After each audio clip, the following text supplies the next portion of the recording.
haunts each and every one of us. But one man lived a life so full of mortal terror, he created mirrors which refused to die.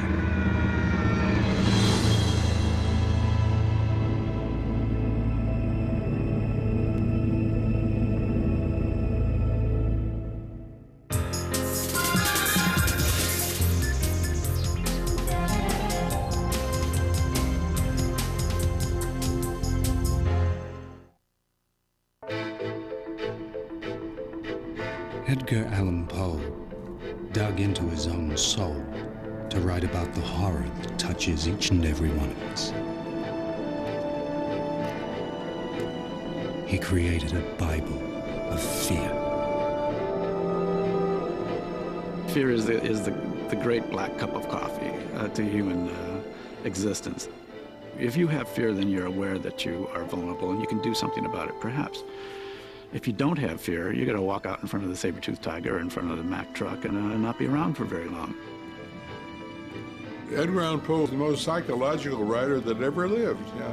There's nothing of his that he wrote that doesn't have a chord in you somewhere.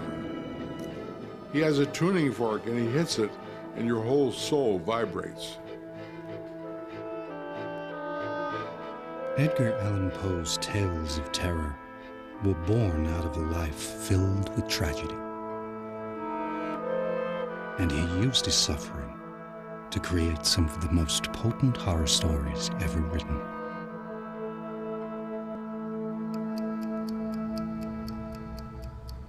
One of the most powerful tales is The Pit and the Pendulum.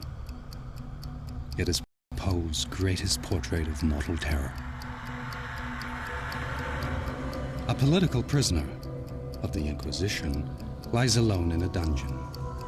He is wretched and confused. His death is certain. How he will die remains a mystery. I dreaded the first glance at objects around me. It was not that I feared to look upon things horrible, that I grew aghast lest there should be nothing to see.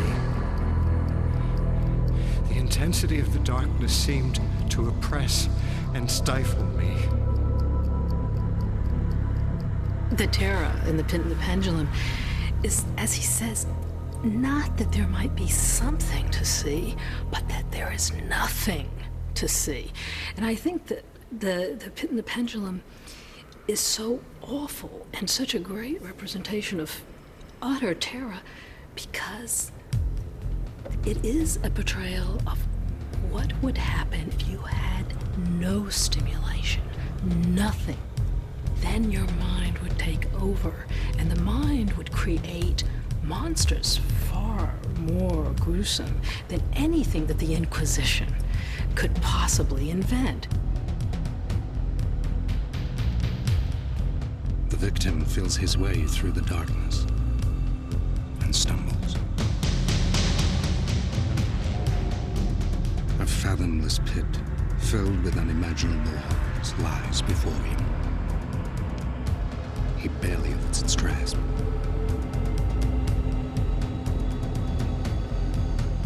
The victim drinks from a pitcher of water and falls into a drugged stupor.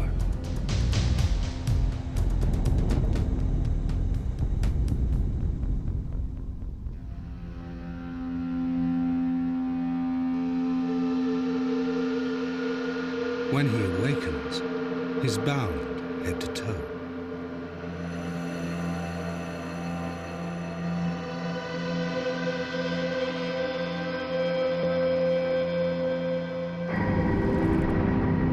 High above him swings a pendulum, its arc of razor-sharp steel.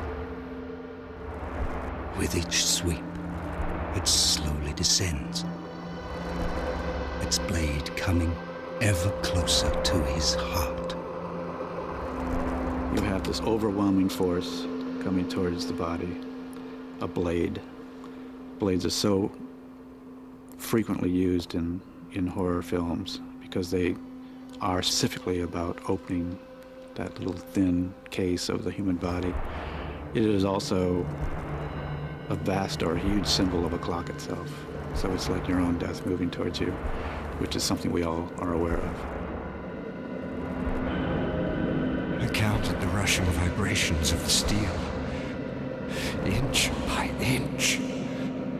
Line by line, down and still down it came.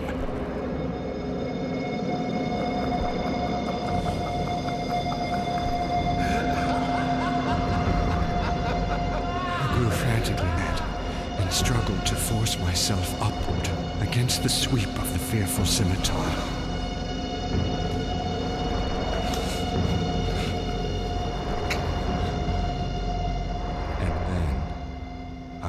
Suddenly calm and lay smiling at the glittering death as a child at some rare bauble.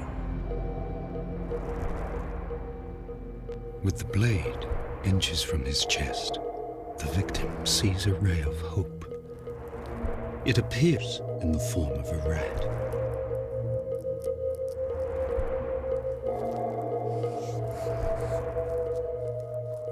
He rubs morsels of food on the ropes that bind him.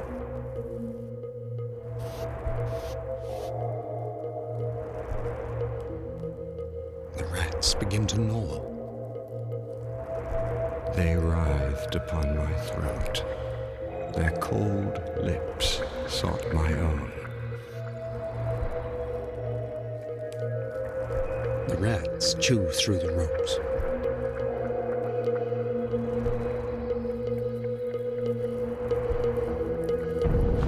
He is free.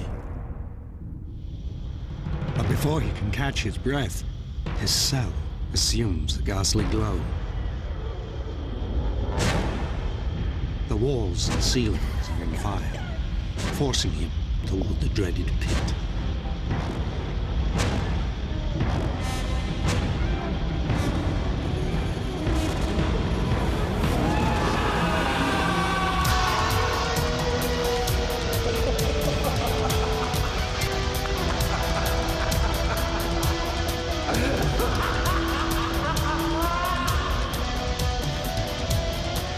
Just when all hope is lost, the fiery walls rush back.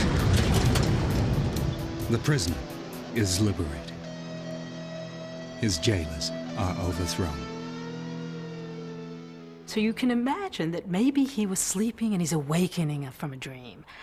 But the worst horror would be that he's actually gone mad and that he is lost forever.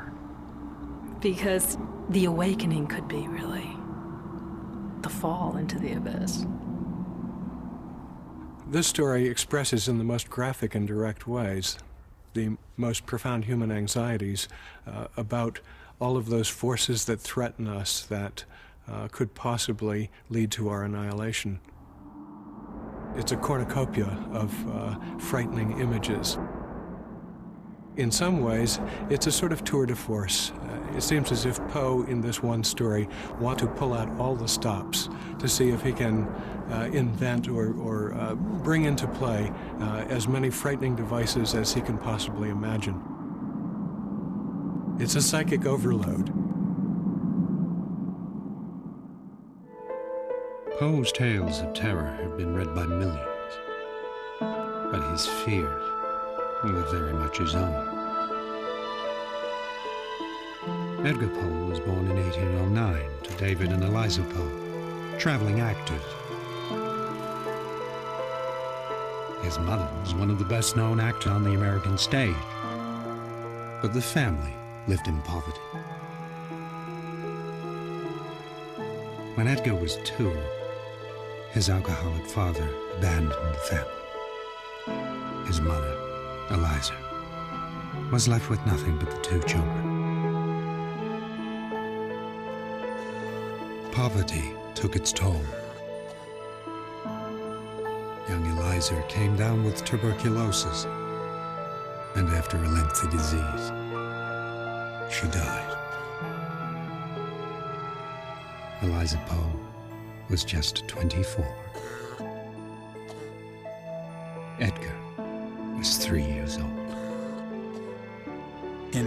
Poe's case, both his parents died early, and his father was an alcoholic and a failure, setting up a kind of pattern that Poe deliberately or unintentionally would follow throughout his life. Young Edgar is taken in by a wealthy Scotsman in Richmond, Virginia, John Allan. It's a new life, full of luxury. The childless Mrs. Frances Allan takes the boy on as her very own. The Allans never formally adopted Poe, and he resented that. He always wanted to take over the Allan name. He never felt comfortable with it.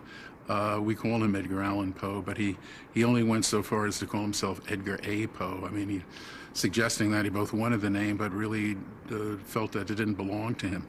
It was only after Poe's death that he began to be called Edgar Allan Poe. Poe's relationship to his foster mother, Frances, was close but short-lived. When Edgar was 20, she died of TB. Poe began to see himself as a kind of cursed figure, someone who actually brought misfortune on, especially women he loved. And all of this produces in Poe's work a kind of brooding awareness of mortality. From the beginning, death haunted Poe. His life primed him to understand our most basic emotions, and his writing forces us to face them head-on. At the age of 27, left by his father, bereft by the deaths of his mother and foster mother, Edgar Allan Poe creates his own family. While staying with his aunt in Baltimore, he falls in love with her daughter, Virginia, his first cousin. When they marry, she is 13 years old.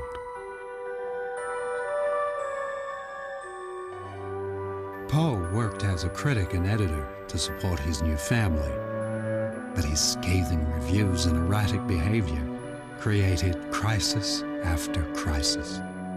Poe destroyed his own chances again and again for literary opportunities through bad luck, through poor judgment, through unfortunate timing. Again and again in Poe's life, there are moments when Poe seems just on the verge of becoming a truly successful writer in an American sense, and the bottom falls out. Poe uses the last of his savings to buy a piano for his beloved wife, Virginia. One day, as she performs for her husband and mother, she begins to cough. It's the first sign of a disease that plagued Poe throughout his life and infected all those he loved. Virginia has TB. For the next 5 years, Virginia would waste away from the dreaded disease. The only ray of light was a poem Poe wrote while Virginia lay desperately ill. The Raven. It's a poem about a man's obsession for a love lost to death. It was an immediate success.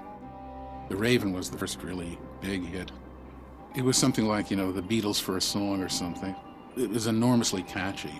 People apparently loved the way it sounded and the way it tripped along, and started imitating it all over the place.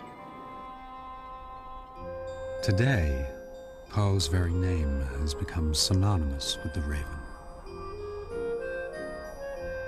But even Poe's greatest success couldn't rescue him from poverty. He struggled with poverty throughout his adult life. It's amazing how many of Poe's letters actually include requests for money. He did this again and again to friends. I'm needing $25. Can you possibly spare me some money? On January 30th, 1847, Edgar Allan Poe's wife, Virginia, died of tuberculosis. She was 24 years old. She died at the same age and of the same disease as Poe's mother. One of Poe's most famous stories, The Telltale Heart, reads like his nightmarish hallucinations. The tale opens with the young caretaker of an elderly man is obsessed with the old man's eye. True. Nervous. Very, very dreadfully nervous I had been and am. But why will you say that I am mad?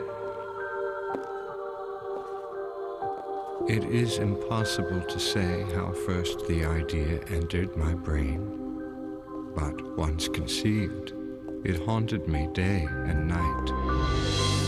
Object there was none. Passion there was none. I loved the old man. He had never wronged me. I think it was his eye. Yes, it was this. One of his eyes resembled that of a vulture. Whenever it fell upon me, my blood ran cold. And so, by degrees, very gradually, I made up my mind to take the life of the old man. I think what sets The Telltale Heart apart and makes it particularly chilling is the way that Poe stages the story from the perspective of the killer and allows us to see that there's an absolute disconnect here between the narrator's intelligence, his intellect, his ability to organize a crime, and any human sentiment that might accompany the action. There is none. Night after night, he enters the old man's room, but his eye is closed. And so it was impossible to do the work. For it was not the old man who vexed me, but his evil eye. One night, as he opens the door, a noise awakens the old man. I kept quite still and said nothing. For a whole hour I did not move a muscle. Presently, I heard a slight groan, and I knew it was the groan of mortal terror. He can hear the beating of the old man's heart. He can hear his terror. I dragged him to the floor and pulled the heavy bed over him. The old man was dead. Yes, he was stone dead. His eye would trouble me no more. The young man cuts up the corpse, buries the body parts of the old man beneath his bedroom floor. He washes all traces of blood from his hands and from his clothes. In the middle of the night, police officers knock at the door. A scream has been heard. The police are investigating. The young man invites them in for tea and sits them over the floor where he's buried the body of the old man. I smiled, for what had I to fear? I bade the gentleman welcome. The shriek, I said, was my own, in a dream. The officers were satisfied. My manner had convinced them. I was singularly at ease. It's a fascinating moment at the end of The Telltale Heart when the narrator is inviting the police inside and proceeds to sit down with them and very calmly discuss the situation. He feels as if he has nothing to lose, and in fact, there's a kind of quiet triumph that he enjoys there. He believes he's committed the perfect crime, and he flaunts it by behaving in this completely casual way with the police. But before long, his head begins to ache. He hears a ringing in his ears. It was a low, dull, quick sound, much such a sound as a watch makes when enveloped in cotton. And yet the officers heard it not. Why would they not be gone? The heart is one of the few things about our body that announces that it's there. Mostly, we're not really aware too much of what our interior is up to. The heart, you can hear, you can feel it. It's like a clock. Was it possible they heard not? No, they hear. They suspected. They knew. There's this perverse quality again and again in Poe's tales. It's no good to create a perfect crime if someone doesn't know about it. There's something within that has to get out. I felt that I must scream or die. Villains, I shrieked! I admit the deed! Tear up the planks! Here! Here! It is the beating of his hideous heart! And I think that's the terror that Poe's tales also leave us with, that no matter what you do, once you have seen or thought something horrible, there will always be ways for it to return. Things never die in Poe.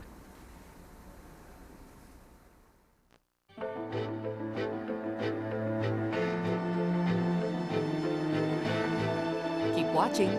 Discussion topics and activity and resources for great books, Tales of Edgar Allan Poe, are up next on Assignment Discovery.